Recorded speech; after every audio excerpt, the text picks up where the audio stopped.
Hello student, welcome to class with physics chapter current electricity. Today we will solve some numericals based on this chapter. Let us start with NCERT 3.10 from your textbook. According to circuit diagram, here balance point is obtained at 39.5. L is given 39.5 centimeter, correct? And you have given also here when y is 12.5. तो y आपको given है यहाँ पे 12.5 ohm. Okay student, determine the x. You have to calculate x. x आपको calculate करना है. तो देखो पहले हम लोग पार्ट वाइज पढ़ेंगे, इसमें और बड़ा क्वेश्चन है. तो पहले इसमें हमें फर्स्ट पार्ट में x कैलकुलेट करना है. तो देखो आपको पता है जैसे कि ये P होता था, ये Q होता था और ये हमारे पास मीटर बेज में R होता था और ये S होता था. तो हमने S का फॉर्मूला क्या डाला था? as we know that S is given by R 100 minus L upon L. Now R R you have to calculate, है ना? You have given 12.5, ठीक है ना? क्योंकि यहाँ पे S उसकी जगह रखा जाएगा और R कितना हो गया अपने पास? कैलकुलेट करना है H 100 minus 39.5 upon 39.5. Do calculate it. इसको कैलकुलेट कीजिए. अब इसको कैलकुलेट करते हैं तो ये आपके पास आ जाएगा, है ना, 60.5 अपॉन 39.5 12.5. कैलकुलेशन में क्रॉस मल्टीप्लाई किया हमने. 12.5 39.5 6 divided by 60.5 and by solving answer you will get answer. By solving you get answer approximately 8.16 ohm. This is value of x. ये आपको मिल जाएगी 8.16 मिल जाएगी. 8.16 ohm. Okay. Now student, another part of this. Why are the connection between resistor in a Wheatstone bridge made a thick copper wire? Thick wire बनाने से ये फायदा होता है कि रेजिस्टेंस को हम लोग जो होता है मिनिमाइज करने के लिए, है ना. तो मिनिमाइज करने के लिए हम लोग इसको कनेक्शन का रेजिस्टेंस मिनिमाइज करने के लिए थिक वायर लगा देते हैं. तो no so difficult this part is. Another part is you have to calculate. Determine the balance point of the bridge above if x and y interchange. अब x और y interchange कर दिए. अब क्या हुआ सेकंड पार्ट में? y इधर आ गया, x इधर आ गया, ठीक है ना. तो आपको करना क्या है इसमें? तब बैलेंस पॉइंट कैलकुलेट करना कि बैलेंस पॉइंट कहां पर मिलेगा. दैट मीन्स आपको L कैलकुलेट करना है, ठीक है. तो नो प्रॉब्लम. आपके पास फॉर्मूला फिर से ये रहेगा इस तरीके से ही. तो इस तरीके से फॉर्मूला रहेगा आपके पास. देखो एस वाला ही फॉर्मूला अप्लाई होगा यहाँ पर सेकंड पार्ट में इसका. This was first part. तो again now this is S. तो यहाँ पे एक्स आ गया, एक्स, और दिस इज आर, है ना. और 100 minus L upon L. X is, now put the value of x, 8.16. The value of y was 12 है ना, 12.5. 100 minus L upon L. No problem. By solving you can get the answer. आपको answer इसका मिल जाएगा. तो आपको L वगैरह solve करना आता ही है. तो ये आपको अप्रोक्सीमेटली 60.5 आ जाएगा, 60.5 सेंटीमीटर। ठीक है, तो by solving you will get the answer as a 60.5 centimetre. Okay, now third part is what happens if galvanometer and cell interchange at the balance point। Balance point से इनको दोनों को चेंज कर दें तो क्या इसमें इफेक्ट पड़ेगा, आपको बताना है। Would the galvanometer show any current deflection, any current? तो मैंने आपको पहले बताया, जब इसको पढ़ाया था मैंने, तो कोई डिफ्लेक्शन शो नहीं होता, कोई इफेक्ट नहीं पड़ता। तो जब भी अगर इसको हम लोग इंटरचेंज कर लेंगे बैलेंस पॉइंट से, तो तभी कंडीशन ब्रिज, जो ब्रिज है, ब्रिज भी तभी कंडीशन बैलेंस कंडीशन में रहेगा और डिफ्लेक्शन तभी शो नहीं होगा। तो करंट है ना, करंट फ्लो नहीं करेगा, दैट मींस डिफ्लेक्शन शो नहीं होगा, करंट फ्लो नहीं करेगा। This is first question, please note down this. Now we will take next numerical, this is 3.12 3.12 3.12। Okay, अब 3.12 हमें क्या कह रहा है, उसको सॉल्व करेंगे। पोटेंशियोमीटर बेस्ड क्वेश्चन है बच्चों। In a potentiometer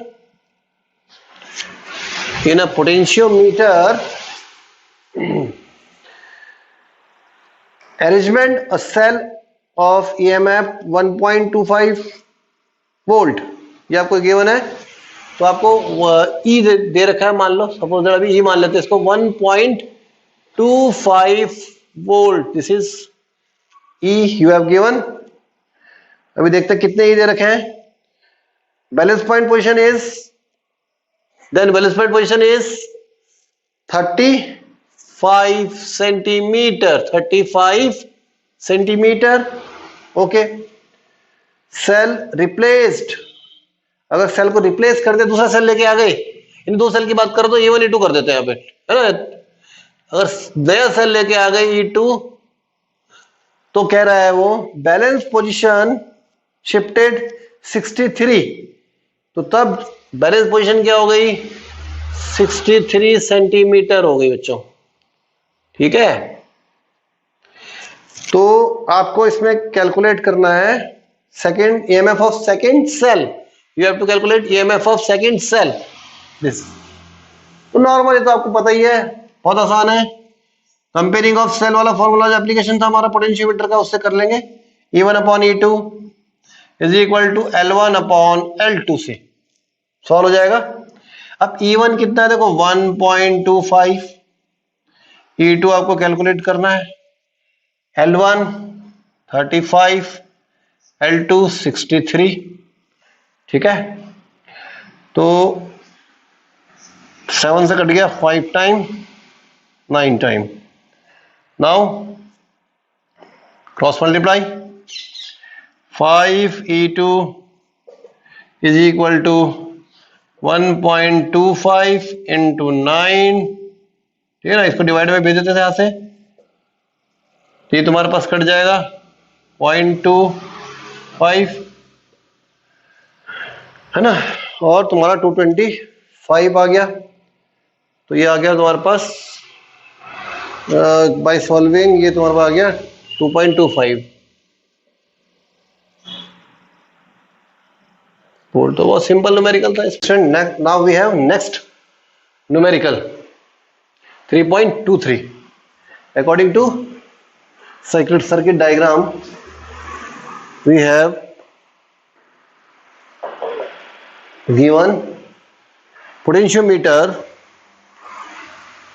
comparison of two resistance, है ना, हमें दे रखा है कंपेरिजन ऑफ टू रेजिस्टेंस करना है, यहाँ पर दे रखा है the balance point standard resistor 100 ohm, है ना, 100 ओम नहीं sorry 10.0 ohm, R is given 10.0 ohm. Balance point is 58.3। इसके लिए जो बैलेंस पॉइंट गिवन है हमें, that means L1 suppose that 58.3 centimetre. Okay, while the unknown resistance x, एक अननोन रेजिस्टेंस x है, अननोन तो क्वेश्चन मार्क लगा देते हैं, यहाँ पे अप्लाई कर देते हैं। Balance point is 68.5 centimetre, 68.5 centimetre. Correct student?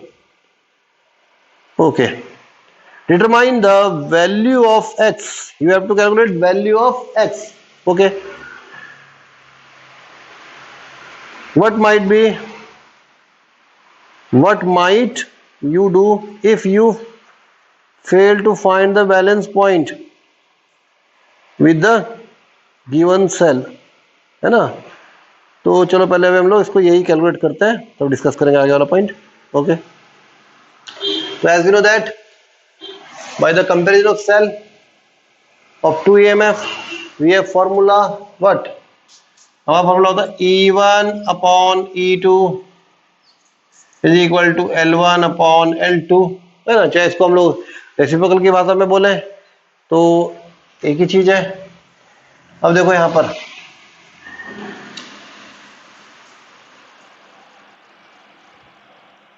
E1 upon E2 क्या रहेगा? 58.3 अपॉन 68 पॉइंट, है ना, 5। अब यहां पर देखो, अगर हम इसको एक यहां पे करंट फ्लो कर रही होगी इस सेल से, हाई करंट फ्लो कर रही है, तो यहां पर क्या हो सकता है? But E1 upon E2 is equal to, देखो यहां पर क्या हो सकता है? I into R, I into R, यहां पर क्या हो सकता है? I इंटू, है ना, I इंटू एक्स, रेजिस्टेंस क्या है? एक्स है, ये भी कट गया। एक रिलेशन R अपॉन एक्स के फॉर्म में भी आ रहा है इसका, यानी कि ये वन अगर इक्वेशन है, ये इक्वेशन नंबर 2 है, दोनों को इक्वेट कर दो। दोनों को अगर आप इक्वेट करते हैं तो आपके पास क्या रिजल्ट आएगा? ये कह लो इसकी वैल्यू आपने यहां रखी, आर की वैल्यू भी आपने रखी, तो फ्रॉम फर्स्ट एंड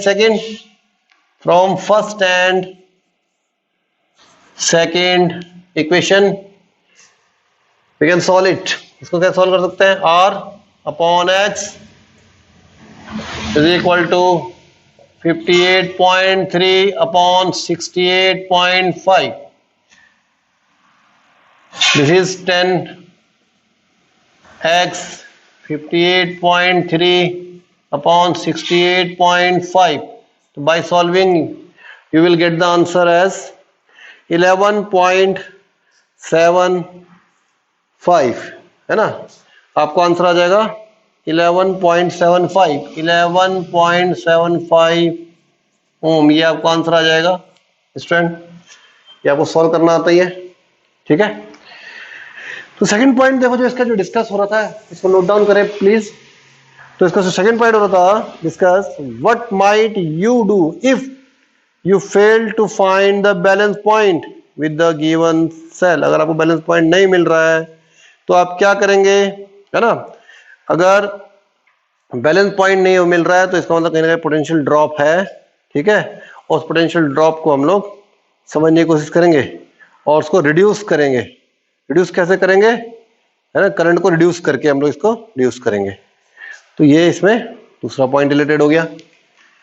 अब हम लोग आते हैं इसमें सेकंड जो डायग्राम मैंने बना रखा है उसको हम लोग करेंगे। देखो सेकंड पार्ट हम लोग करेंगे, सेकंड क्वेश्चन जो हमारे पास है उसको करेंगे। इसमें क्या कह रहा है?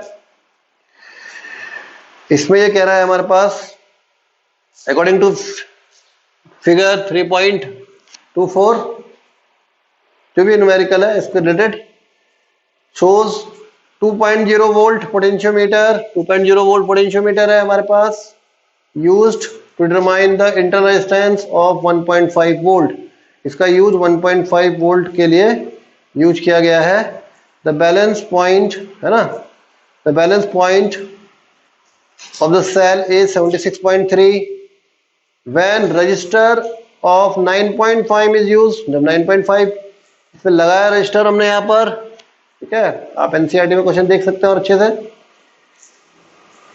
Use the external circuit okay of the cell, the balance point shifted 64.8, तो बैलेंस पॉइंट कहाँ पहुंच गया, 64.8 सेंटीमीटर में पहुंच गया। Okay, determine the internal resistance of the cell, internal resistance of the cell आपको कैलकुलेट करना है। तो सबसे पहले तो आपको इंटरनल रेजिस्टेंस ऑफ सेल का फॉर्मूला पता है। इंटरनल रेजिस्टेंस ऑफ सेल का फॉर्मूला, सेल का फॉर्मूला होता है R इज इक्वल टू, याद करो वो हमने क्या निकाला था, है ना, capital R L1 minus L2 upon, है ना, L2, ये तो निकाला था। तो यहाँ पे आपने इसको सिंपली रख देना है। तो कोई R आपको दे रखा 9.5, तो R को आपने 9.5 रखा, ठीक है। L1 हमने यहाँ पर, L1 हमें देखा बैलेंस पॉइंट, देखो कितने में आया था पहले, वो हमारे पास आया था 76.5 में आया था, तो उसको रखेंगे 76.3, सॉरी 76.3 माइनस L2 दिया था, उसमें शिफ्टेड हो गया था वो 64.8 पर, so 64.8 अपॉन अगेन 64.8, ठीक है। तो बहुत आसान क्वेश्चन है, तो इसको जब आप सॉल्व कर लेंगे तो बाय सॉल्विंग ये 9.5 आया, और इसको जब मैंने माइनस करा तो 5 आ गया करके, इधर से 11 आ, 11.5 divided by 64.8, by solving you will get the answer as approximately 1.7 ohm. This is internal resistance of the cell, student. This is common numericals. Okay, now student we have next numerical. In a figure of potentiometer, find E1 upon E2, that is comparison of EMF to cell, and position of null point for cell E1. E1 cell के लिए आपको position of null point calculate करनी है। और इसमें आपको जो दे रखा है वो पहले केस में आपको 120 पे जब था तो सेल की पोलैरिटी इस तरीके से थी, है ना, इस तरीके से, ये पॉजिटिव ये नेगेटिव ऐसा कनेक्शन है। जब ये नल पॉइंट वजन 300 पे है तो तब कितने पे मिल रहा है, तो पोलैरिटी देखो प्लस, इसका माइनस प्लस, तो ये चीज आपको हेल्प करेगी समझने में। देखो जब हमने करंट ऐसे से फ्लो कर रही है तो करंट क्या, सपोज करंट ऐसे फ्लो कर रही है अगर, तो इस तरीके से देखो, अब ये वाला इससे अपोजिटली कनेक्ट हो गया, ये वाला यहाँ से करंट जब फ्लो करी मान लो E1 सेल से इस रास्ते, तो देखो यहाँ पे उल्टा सेल, ये सेल उल्टा हो गया, अपोजिट हो गया, तो E2 कैसा हो गया इसके रिस्पेक्ट में, माइनस हो गया। दोनों को चेक कर लेते हैं, मान लो करंट E1 से ऐसे हमने फ्लो कराई तो तब कैसा हो गया, देखो यहाँ से ये प्लस, ये दोनों प्लस, तो दोनों यहाँ पे इस वाले प्लस हो रहे हैं, इस वाले में कैसे हो रहे हैं, माइनस हो रहे हैं। तो इसी तरीके से हम लोग इसमें इक्वेशन फॉर्म करेंगे, अब बड़े आसानी से हमारा क्वेश्चन ये सॉल्व हो जाएगा स्टूडेंट। तो देखो यहाँ पर पहले केस में देखो यहाँ पर, है ना, फॉर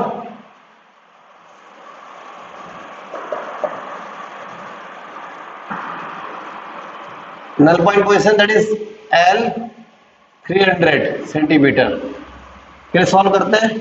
जो कैसा आ रहा है, दोनों प्लस पढ़ रहे हैं, E1 है ना, क्या होता फॉर्मूला होता है, याद करो, हमारा फॉर्मूला होता है, हमने पढ़ा हुआ देखो, E is equal to in general formula K into L होता है ना फॉर्मूला ये वाला। तो ऐसे करके यहाँ पे ये पूरा ये हो गया, नेट E कितना हो गया, E1 प्लस E2 बैठ रहा है यहाँ पे K इंटू L, L पहले कितना है 300, that is E1 plus E2 is equal to 300 K. Correct student? This is between first. Also for L, that is L dash, suppose that 120 centimetre जब इतने पे मिल रहा है नल पॉइंट, तब कैसा हो रहा है, फिर वैसे लगाया हमने। अब देखो यहाँ पर कैसा हो रहा है, सपोज ऐसे माना हमने ये, तो कितना हो गया, E1 माइनस E2 आ रहा है इस time, equal to K into L, तो कितना आएगा 120, है ना, 120 K आ जाएगा, इक्वेशन नंबर 2। अब इन दोनों को आप सॉल्व कर लो, E1 E2 की वैल्यू कैलकुलेट कर सकते हो आप। आपने इन दोनों को सॉल्व किया, देखो सॉल्व करना आपको आता ही है। E2 E2 कैंसिल हो गया, ये हो गया अपने पास 420, तो 2 by solving 2E1 is equal to कितना दिख रहा है हमें, तो है ना E2 E2 cancel, plus one जैसे आप नॉर्मल इक्वेशन सॉल्व करते हो उस तरीके से ही, तो ये कैंसिल, ये हो गया आपके पास 420 के, इससे कैंसिल हुआ, E1 हमारे पास आ गया है ना 210 के। अब इसी तरीके से हमारे पास यहां पर E2 भी कैलकुलेट कर सकते हैं। तो E2 कैसा आ गया हमारे पास, इसमें किसी में वैल्यू रख लो यहां पर इसकी, तो आपके पास कितना आ गया 90 है ना। अपोजिट आपने इधर पे रखा है इसको E1 को, तो देखो ये माइनस हो जाएगा उधर आके, तो E2 हमारे पास कितना आएगा बाय सॉल्विंग 90 के। अब हमें क्या कैलकुलेट करना है, we have to calculate now ratio, therefore E1 upon E2, E1 upon E2 है ना, क्या हो गया L1 अपॉन L2 होता है ना, वैसे तो जिन इंजन फॉर्मूला होता है, पर आपको नॉर्मली इनका रेशियो तो निकालना है, तो E1 की वैल्यू रखो 210 के, E2 की वैल्यू रखो 90 के से के कैंसिल, 0 से 0 है ना, तो ये आपके पास आ गया 7/3 है ना, 7/3, E1 रेशियो E2 आ गया 7/3। This is our first answer है ना, this is our first answer. Now we have to calculate second part, position of null point, position of null point for E1 cell, very simple. तो इसके लिए आपका formula वही है E का KL, E का क्या बनेगा E1 का K इंटू L1 है ना, शीट निकालनी है, ये हमें कैलकुलेट करनी है इसमें simply.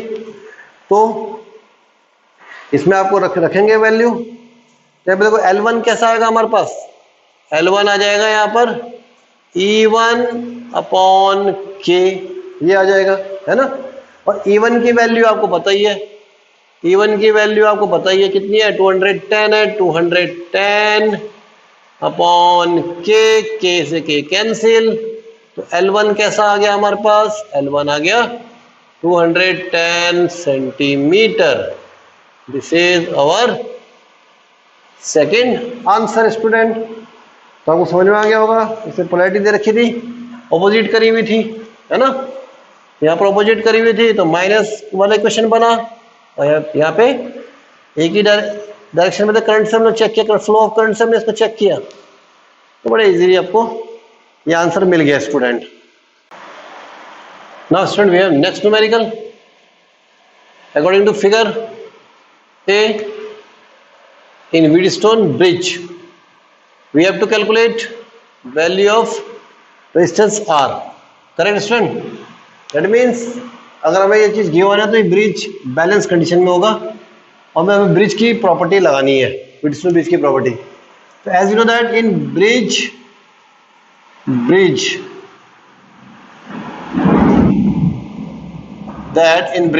Wheatstone bridge we have formula P upon Q is equal to R upon S। देखो अब इसमें क्या होता है, P ये होता है, Q ये पूरा सिस्टम होता है, R यहां होता है, याद रखना आपको ये P है, ये पूरा इधर वाला जो ब्रांच है उसमें वो Q माना जाएगा, और ये R होता है और ये S होता है, ठीक है ना स्टूडेंट। तो इस तरीके लगाना है हमें।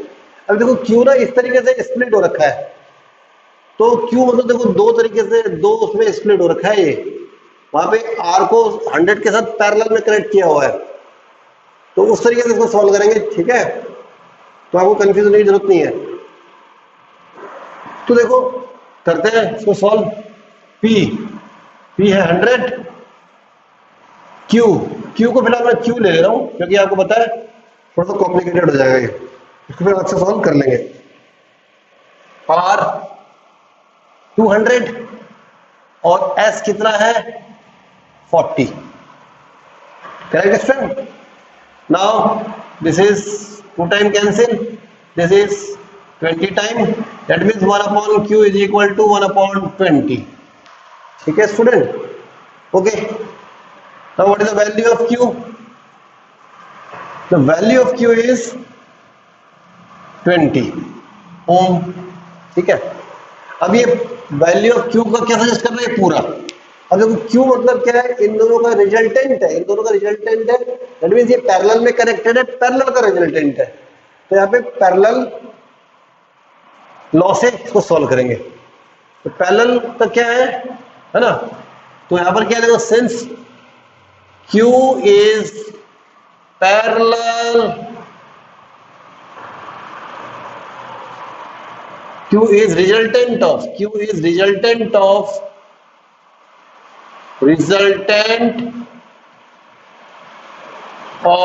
parallel connected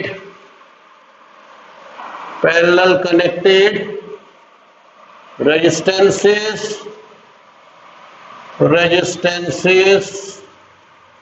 R and 100 ohm. Therefore वही फॉर्मूला करेगा तो 1 upon q is equal to 1 upon r plus 1 upon 100. अब 1 अपॉन q तो आपके पास आ गया 20, 1 अपॉन 20, r आपको कैलकुलेट करना है प्लस 1 अपॉन 100. इसको इधर लेके आए, 1 upon 20 minus 1 upon 100, 1 upon r. तो r एलसीएम आ गया, ये देखो 5, यहाँ पे 5 हुआ और ये कितना हुआ 1 हुआ, तो 4 upon 100 that is r, 1 upon r. तो कट गए 25, 1 अपॉन 25, तो r आ गया 25 ohm. This is the value of r. Student please note down this. So student, I hope you understood all these numericals. You have to solve more numerical related to on this numerical which I explained today. Okay student, thank you.